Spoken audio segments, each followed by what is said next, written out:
Yo, everybody freeze up in this motherfucker. I'm on some shit, and I'm wearing an ape costume before Halloween, so I don't give a fuck. It's the Going On Podcast with Rap Critic and Muse. Muse, how you doing? I'm doing fantastic. And we've got an interesting show lined up. Another show of contrasts, if you will. That might be my favorite type of show, when we've got two so very different albums lined up. And yeah, you couldn't really get much more different than Julia Holter and Old Dirty Bastard, or excuse me, I'm sorry, Dirt McGurk. But we'll get to that.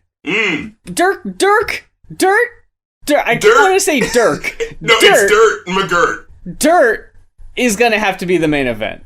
I'm sorry, everybody. I know you wanted to hear our thoughts on Dirty. That's gonna have to wait. That's gonna have to be second. We're leading with Julia Holter and the album called "Have You in My Wilderness," as requested by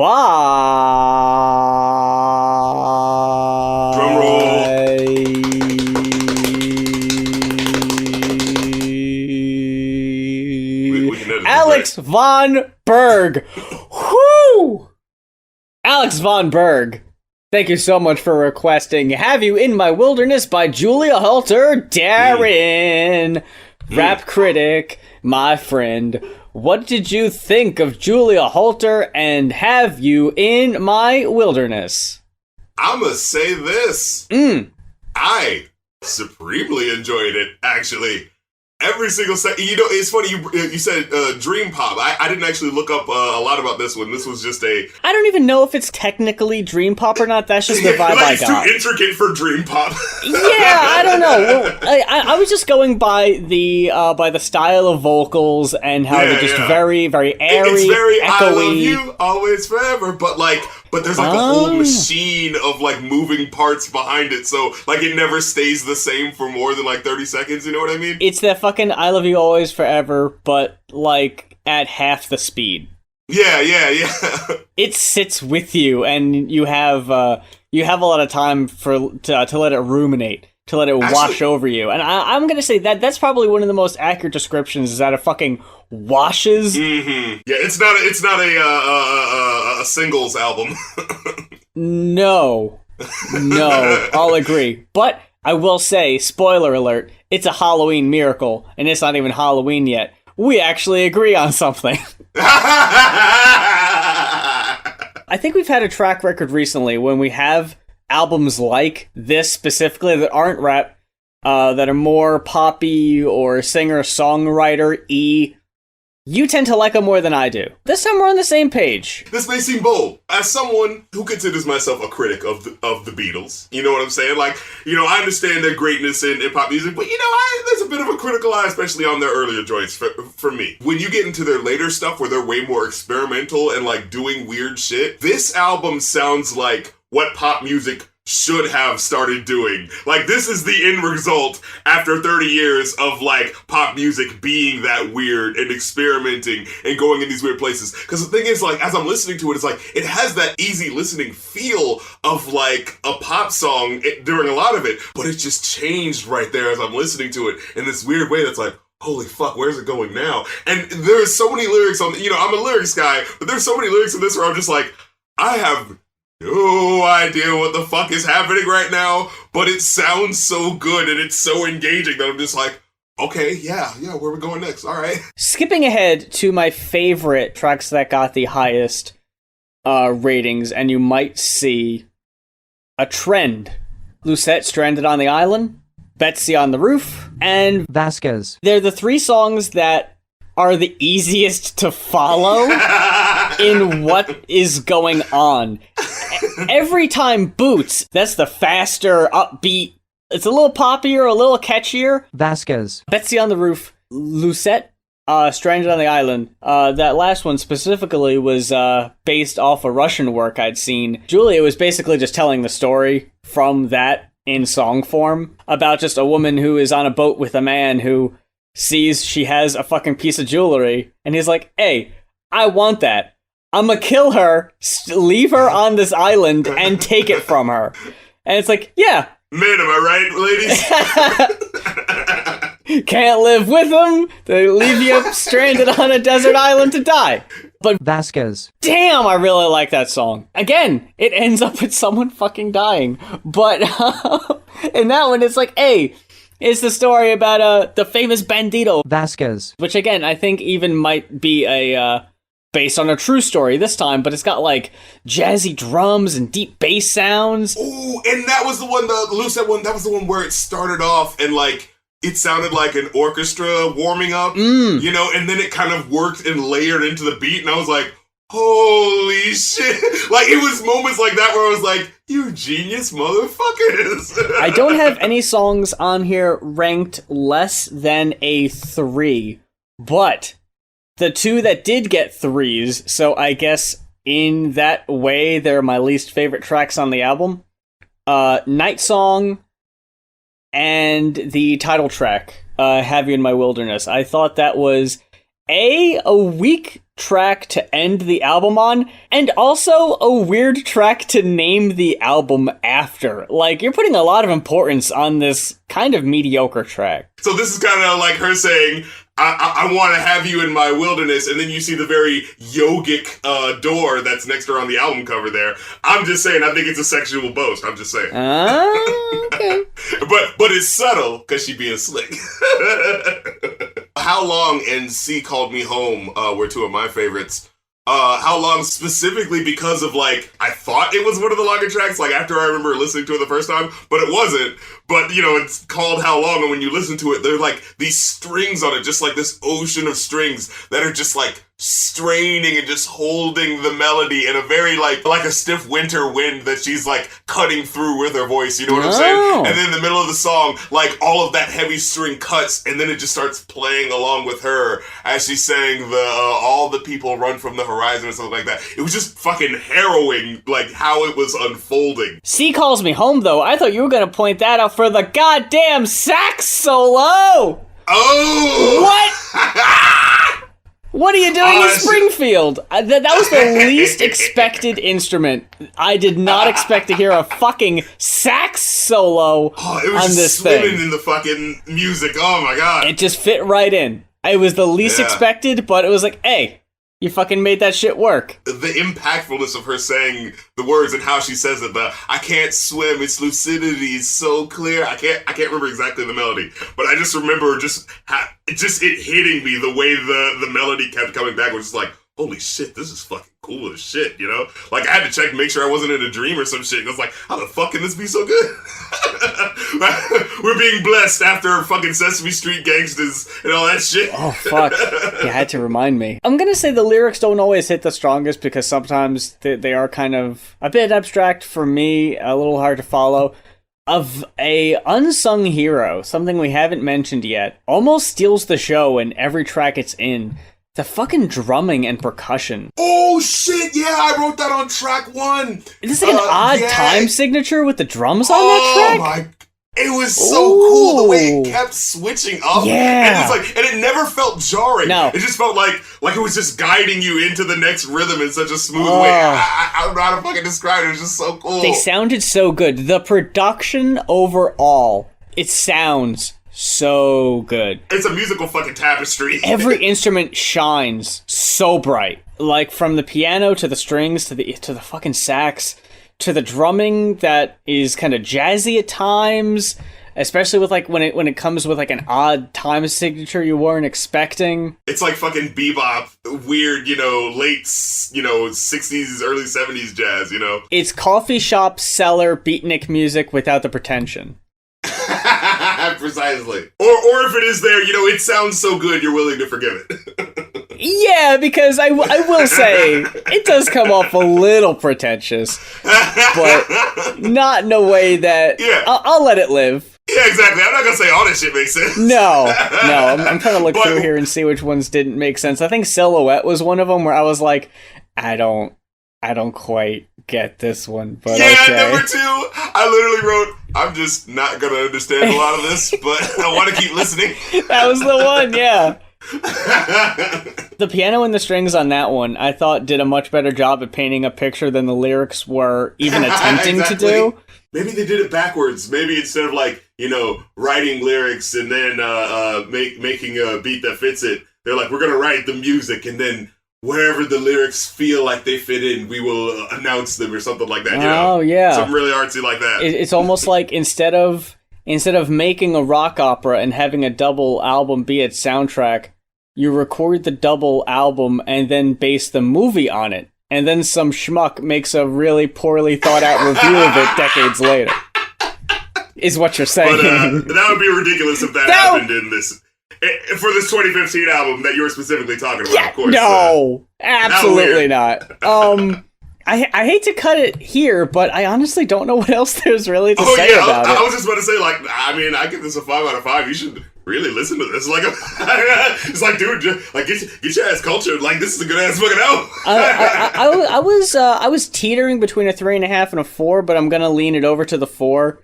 I think just because the lyrics were a bit out there for me, and again, that's personal preference. Someone who might not care that much about it or might actually have a better understanding of it. Hey, I was thinking about that too. Like, would everyone want to listen all the way through to this? You know what I'm saying? I would say this. Listen to Betsy on the Roof. Yeah. And if you dig that, more chiller version of what she's doing, then listen to the rest of the album where it starts expanding and there you go. And, you know what I'm saying? Then you're like, oh, shit. Give you the introduction of what they're capable of, and then go on from there. The other album we're talking about this week is RC's request. Oh! It's the old, dirty doggy! We had to do it to him. You have brought up ODB in the past. You've brought up Return. You brought up the second album. We've never talked about the other projects, and this is what would have been on Rockefeller's record label. His third album, now going by the name Dirt McGurk because probably legal reasons, because he was trying to get out of like a record thing or they wouldn't release it. I think so. We're going to talk about that a little bit. First I want to say, though, thank you, Akbar G, for requesting A Sun Unique by ODB, a.k.a. Dirt Dog. This is, by every definition of the word, a mixed bag. A mixed doggy bag. Abso-fucking-lutely. I had never heard this album before, by the way. Oh, that's I only great. heard a couple of the songs. That's awesome. Good. Yeah, I didn't know that there was a third album. I had only heard a couple of songs, and I think there was an album on Spotify that was like years later, posthumous, that had some songs that I knew about it. But I've never heard this song in completion. So basically, I'd only heard the singles off of this, if you will. There are some really good songs on here. My favorites being, if I can just go ahead and get that out of the way real quick. Oh yeah, let's get the positive out of the way first. They are the first 4 tracks. My favorite track on the album is Operator. Operator! Look at that girl! Oh my god. She's so fun! I didn't care for the look at that girl, but yeah, that's what that can fucking me up. Like, it's just like, okay, how impressed is he by this woman? I just picture he has his hand on the top of his head on his hat to keep his hat from flying off, and he's pointing. Look at that girl! Eyes popping out of his head and rolling around. Look at that girl! She's just like, what? But again, that might be Clips and Pharrell to thank for that one, because I think they do a fantastic job on that track. My other favorite tracks on the album that got the closest ratings to that one were Lift Your Skirt, Pop Shots Remix, Back in the Air, Intoxicated, and Skrilla. The rest of the album could take a flying leap. Yeah. Fuck. Look, so I just want to say, if you had an EP of just those 5 or 6 tracks, it'd be fire. Dude, what the hell is going on the rest of the time? I can't believe it. I'm listening to this out. I'm looking at the producers, right? They got some fucking heavy hitters. Pharrell, DJ Premier, Mark Ronson, fucking Rock Wilder. You got Missy Elliott, you got RZA, you got Clips, you got Joe Budden, you got Method Man Raekwon, Ghostface, Macy Gray. It is fucking stacked, star-studded. And I'd never heard of this album before this review. It's amazing, dude. It's such a fucking weird album. I think it's interesting, like, as someone who's listened to, you know, ODB on the first album when it was just the RZA, you know, keeping him on a short leash concerning the crazy shit that he was doing. But, you know, RZA was working with him. Then you get the second album, which is really out of whack with how, you know, ODB originally sounds. But there's like this weird new aesthetic that's grafted onto it with the Pharrell type beats that are just like, they're so strangely like simple and unfinished, but they oddly fit the strange, you know, wailing aesthetic of what ODB is doing. You know what I mean? It's the backdrop against it that works in places. This tries to split the difference, and it does it in a way that just absolutely, like, it's perfect for some songs and then falls absolutely the fuck apart for everything else. So the very first track, you've got Mark Ronson, who I hear him trying to split the difference and doing it in a way that works. He does the piano, you know, the offbeat piano thing that RZA does on the first album. You know, you hear on tracks like Brooklyn Zoo and Shimmy Shimmy Ya. You know, you hear the boop boop boop boop boop boop boop boop boop and you know, boom boom boom boom boom boom. You know, that's it. So he's splitting the difference, doing something really cool on here that actually works with sounding weird, but still sounding like it's polished production of the, you know, Rockefeller quality, right? So it actually turns out to be a really dope joint. And then I wasn't expecting fucking Missy Elliott on a track with ODB, so I was like, oh shit. Missy Elliott was a surprise, but not as much of a surprise as Macy Gray. 2 times, in fact. But we'll get to her.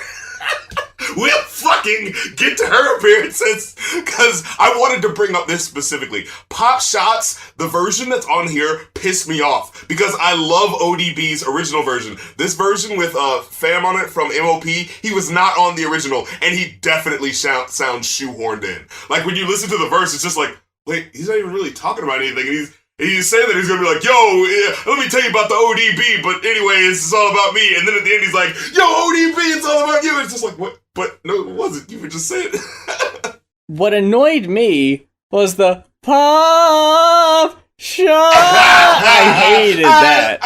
That was so annoying. Holy shit. I'm gonna assume this wasn't in the original. All the samples of just like, I'm the ODB. Oh, no, that was in there. And I think, because I remember this song coming out posthumously. So what I remember of this song is it being like, hey, this is a tribute to ODB. We made a song using some of his samples, but, you know, here's one of the last songs he made. And that's why I like the original version without some other random dude on it, where it's 2 verses from ODB, and they actually sound like relatively really clear-eyed for what ODB usually sounds like. You know, anyone who typically listens to him, like, any stuff outside of, like, you know, Brooklyn Zoo and Shimmy Shimmy Ya, his stuff sounds really arrhythmic, you know, all over the place, weird, some things don't rhyme, you know, he screams and shouts and randomly sings, you know what I'm saying? He just does whatever the fuck he wants. And a lot of times it's hard to understand, because it seems like he's got, like, a slightly too big grill in his mouth, and it's causing, like, so you can hear all, like, you know, the spit and garbled, you know, vocalage at points. I actually feel like they did a better job polishing it, especially on a song like Pop Shots, and I wish you could have heard the original second verse, because it actually, like, the second verse is way better. You got lyrics where he's like, you know, look here, more money, more problems, my ass, first money I'm trying to flip that shit fast. Like, basically saying, like, nah, fuck that, I'm trying to live my life, and I'm trying to have a good fucking time. You know, I love fucking lyrics like that, and it kind of pissed me off if they cut them out. I thought, as far as if you're going to do a tribute, I liked the samples in there. I hated that they only reused like 3 or 4 to an annoying degree. Like, they used them way too much. And can I point out, an odd example of pacing your album, I guess, or where you place the tracks. 2 tracks in a row. Missy and Lil Fame both quote shame. That's like the only one we're gonna like quote like that. God, that was weird. And you know they weren't in the studio at the same time, so you know. Another thing about Lift Your Skirt, because I liked Missy.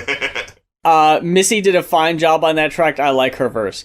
My only complaint is the chorus, where a pitch-shifted ODB is like, ODB, he's a real... Yeah, I forgot about that. That was so whack. And then, like, it goes from pitch-shifted ODB as, like, a cheerleader to ODB yelling at himself pitch-shifted. Like, it's so weird and not, like, funny. It's just, like, awkward. Pop shots. Want to mention this real quick. So in the original version of the song, you hear ODB say, Woo, Tang, Woo, Tang, Woo, Tang, Woo, Tang, Rockefeller, Rockefeller, Rockefeller, Rockefeller, Woo, Tang, Woo, Tang. And in this version, they cut out Rockefeller. Oh. And I was like, wait, what's happening? Oh, no. So I think there's a little bit of label chicanery that's still kind of unresolved going on here. Oh, that's strange. I like that. Adds a little bit of lore to it. Yeah, because like you hear Woo Tang, Woo Tang. Oh, it doesn't even sound good. Oh no. Yeah. But I always thought it was weird hearing it originally, because like hearing it originally in the song, like as it, you know, as I heard it normally before the censorship, because I remember just being like, why is he whispering Rockefeller as if like, you know, hey Wu Tang, but you know Rockefeller, I mean, right? And I think the idea was it's like Wu Tang at that time was sort of, you know, not really sticking together the best as a business. And, you know, so a lot of the rappers were going their separate ways. ODB kind of felt like he was, like, you know, being left behind, you know, just because I went in jail. Like, why are y'all not trying to, you know, get me in on the money and this, that, and third, too? So he was in the midst of, like, going with Rockefeller, who was like, oh, hey, you know, they're going to give me some money. They're going to put me on and, you know, do all this sort of stuff. And I think maybe there was, like, a little bit of tension in the sense of, like, you know, fuck you, RZA, for not, like, helping me out in more ways that you could have, or something like that.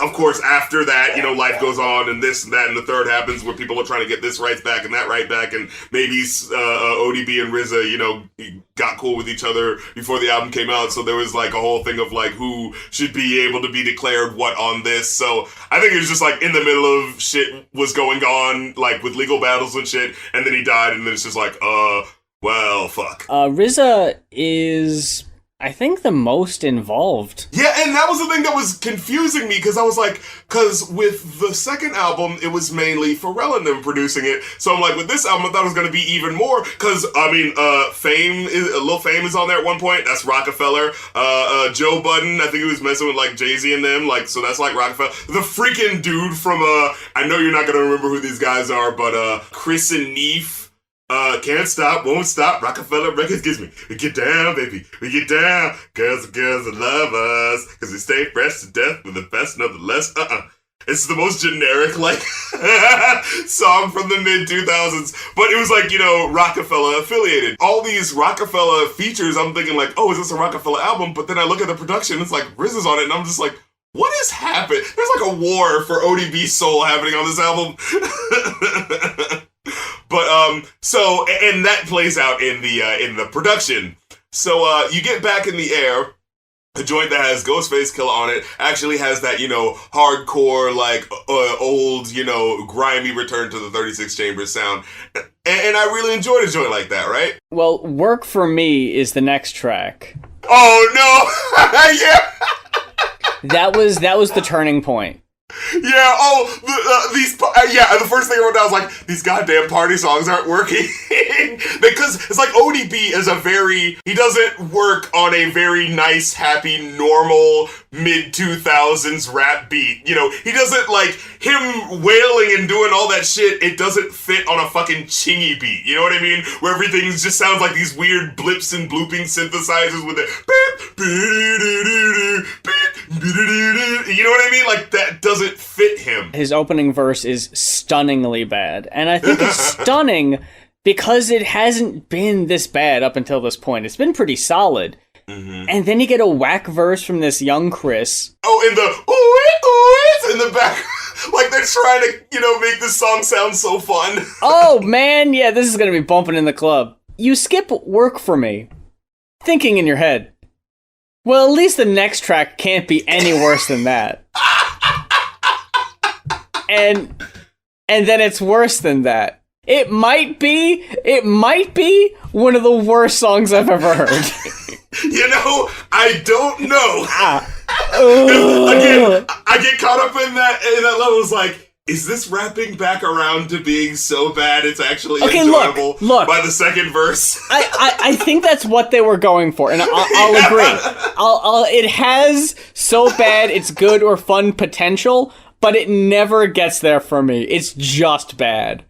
You got a sort of Elton John cover, because you got the, we're doing the Don't Go Breaking My Heart, but instead it's me and Macy Gray of all people. Yeah, the two people you really wanted to hear doing a fucking duet together. Oh, yeah. Yep, and I could just see them like Elton John, and god damn it, I hate that I don't remember the other singer on that track, but like you see the music video and they're like young and cute in the studio. Yeah, and probably just holding hands next to each other. Recording just like bumping into each other, being all fun. Woohoo! Yeah, being all fun. You just see it with ODB just screaming. Dude, ODB just fucking looks like he's on like Quaaludes or something like that in the corner of the studio. Macy Gray's like hanging on the mic like, these people do not sound happy at all. They sound like they are like in the midst of a like coke-fueled binge. It's so scary.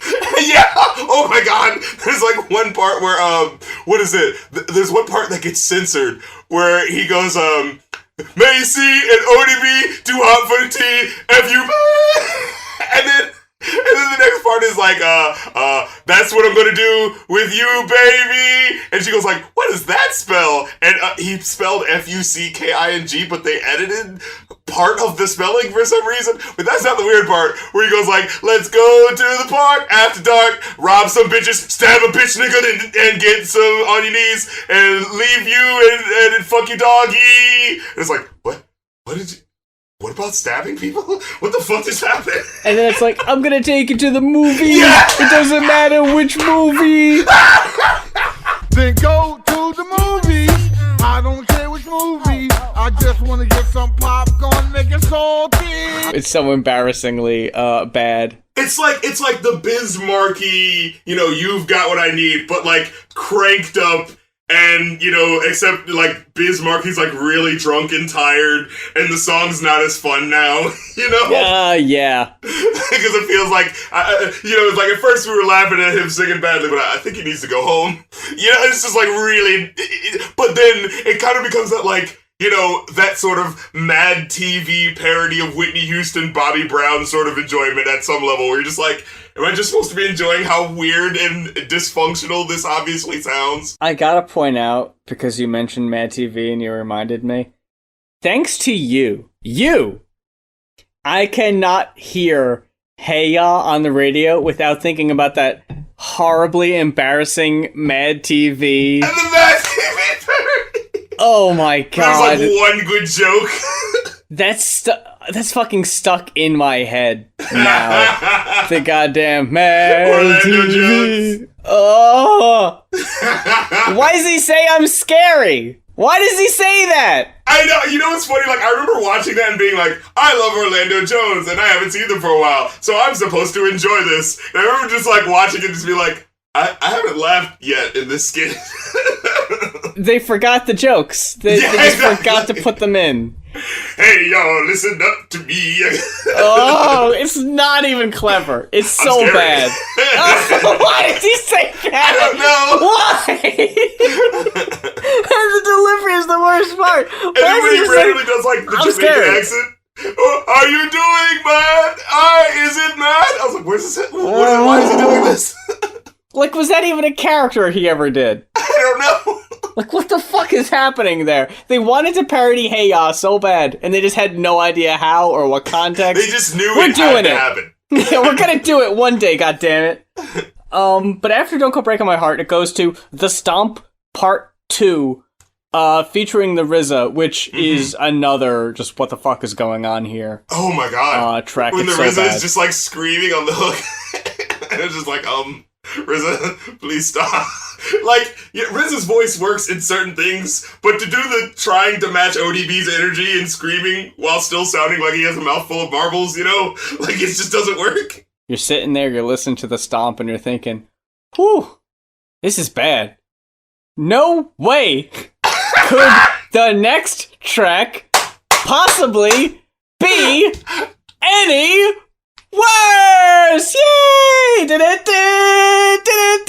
Oh, yeah! Another motherfucking zero from your boy. How you feeling? Holy Can God. I just read this chorus and see if it sounds as bad to you Yes! as it did to me? No sipping alcohol at all. No way. No smoking Philly blunts or backwoods. No way.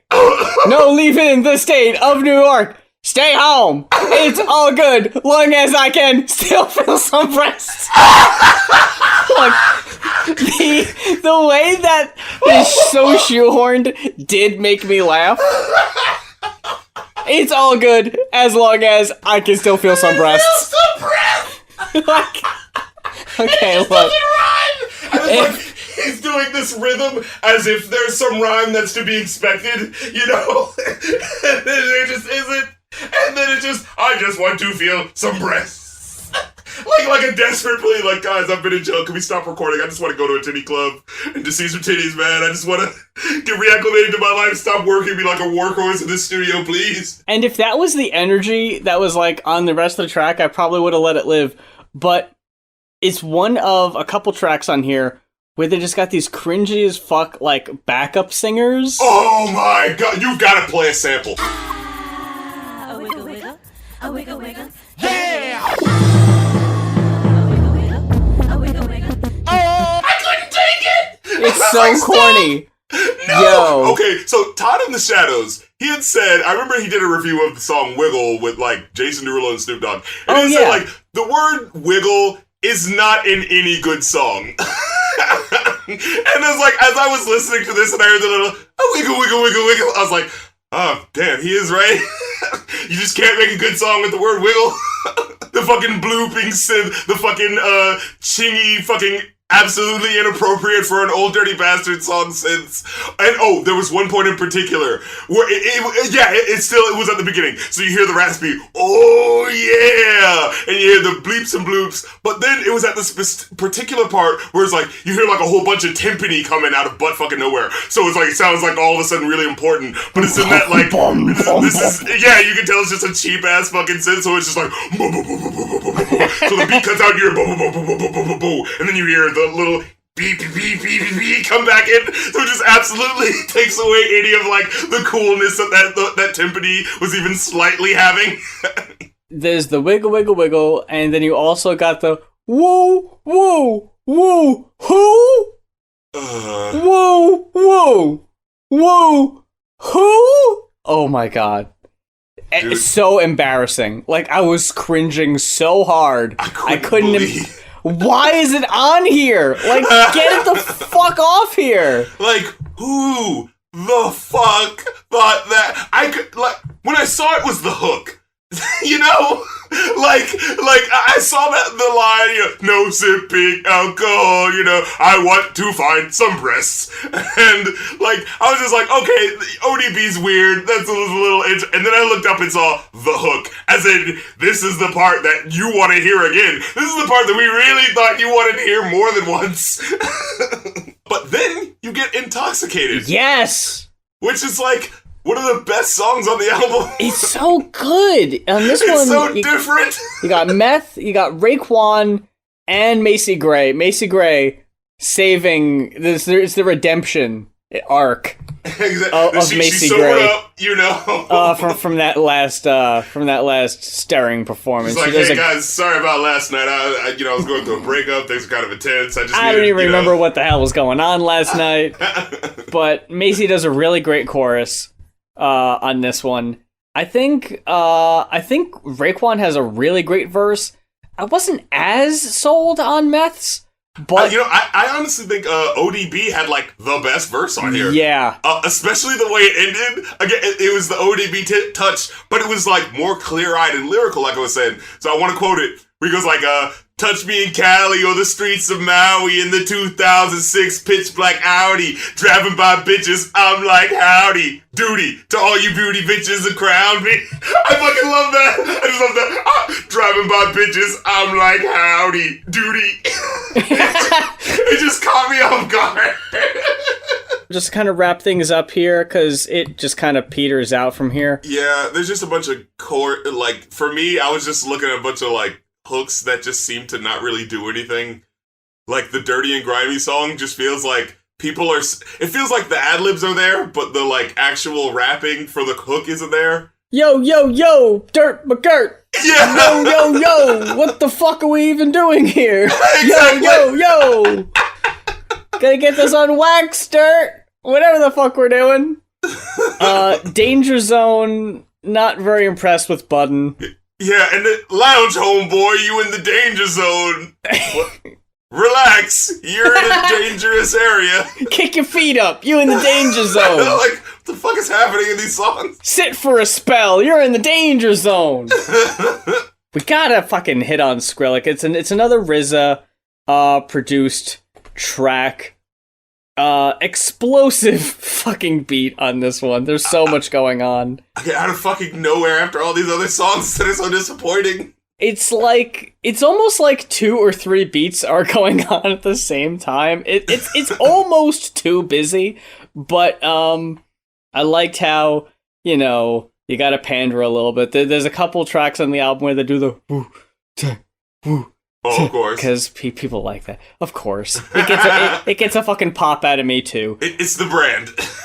But on Skrilla, they also fucking included the clacking noise from Wu-Tang Ain't Nothing to Fuck With. Every day is Saturday, every day my gas play. When shit get bad, I'm looking for a better way. It seems like a really strong finger snap.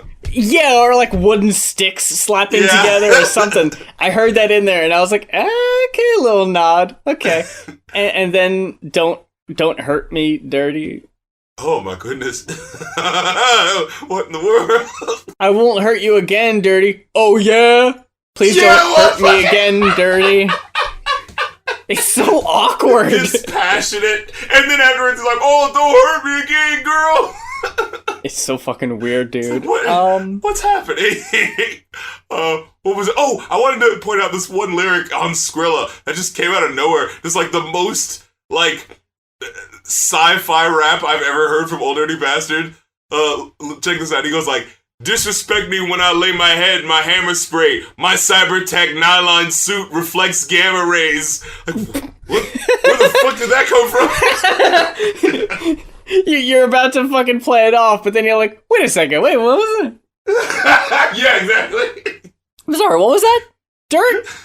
Would you mind repeating that? Was there another verse that was supposed to be a part of? Yeah, right, what the fuck? Was this from your Deltron Yeah, exactly. collab? Again, I got a kind of mixed middle of the road rating here, between a 2 and a 2.5. I'm gonna go ahead and give it the 2.5, just cause. I gave it the 2. yeah. I think I came up with like a 2.3, and I was like, damn, that's right on that fucking line, dude. Yeah. There is an uncharacteristic amount of actually enjoyable songs on here. I think that's what did it, but yeah, man. but not nearly enough to forgive songs like Don't Go Breaking My Heart. How you feeling? How you feeling? Oof. Yeah, it's a total of 13 songs, and 4 or 5 of them, so almost a third of them. Yeah, almost a third. Almost a third are worth listening to and revisiting. I can't say that I wish this an official release, like I've seen some people say. Yeah. Maybe just throw them on a best of the better tracks and just let the other ones be forgotten. Yeah, if they could put, like, 4 of the tracks on Spotify, that would be dope. I think, the funny thing is, there's one track that is on Spotify, and it's the one that kind of deserves to be on Spotify. It's the Intoxicated one. So okay. That one's there, and I completely understand. But that about wraps it up for the Going Off podcast. Big thanks to those folks who requested these albums. And if you're sitting there wondering how you can request an album to be reviewed on the show, head on over to Ko-fi. That's ko-fi.com/goinoff, GOINOFF. And you can see there it's a one-time $50 pledge, and you can request an album to be reviewed on a future episode. And if this just happens to be your first time listening to our show, take the time to follow us on Spotify. All of our old episodes are on there. And you'll never miss another episode because you'll always be notified when there is a new one posted. It's the only place we could hear all the episodes in one place, so I highly recommend it. Search Going Off on Spotify. You can follow us on Twitter if you want, and our respective YouTube pages. All those links are on the screen if you're watching on YouTube. If not, I'll have them... I was just going to say, if you're watching it on YouTube, you can see it on the screen. If you're not watching it on YouTube, I'll have it in the YouTube description. Fuck, you still have to be on YouTube to see that. Yeah. Anyway... Yeah, I think on Spotify has the descriptions, right? Oh, shit, yeah, okay. Yeah, because I've done that I'll before. just have to go ahead and start doing that. I've gone to podcasts where, you can click on the link in the Spotify description, so... That's right. I'll for whatever reason, I've only been putting the time codes in those, but yeah, I'll go ahead and I'll put all the links, all the necessary links in there, so you could see where you need to go to find our individual Patreons or Twitters or YouTubes. In your case, your Station Head show. Hey, Station Head still popping. The new music, new hip hop Thursdays, every Thursday around 7:30 p.m. You know. Where do you stream from, since it's like a third-party thing and it's on, like, Apple? Does it have to be from, like, iTunes, or where does the music come from? Well, I think you can, if you subscribe to either Apple Music or Spotify, like, you can use it. But the way mine is Spotify, so, like, it gets the music from my station and from Spotify whenever I play shit. Okay. I was asking specifically because I was wondering if you'd be able to do anything with this album, but unfortunately you can't because it's not on Spotify. Yeah, although I might do a, weirdest, or you know what I was thinking about doing? I was thinking about doing a featuring ODB playlist. Some of my favorite songs that, like, feature your boy that I feel like need to just be in one solid collection place. You know what I mean? Yeah, I think you'd be doing folks a service there. But until next time, for the Going Off podcast, thank you very much. We love you for checking us out and spending the time with us. Until next week, I'm Muse. And I'm Rap Critic. Show, this is for all the lovers out there. Shut up. Woo!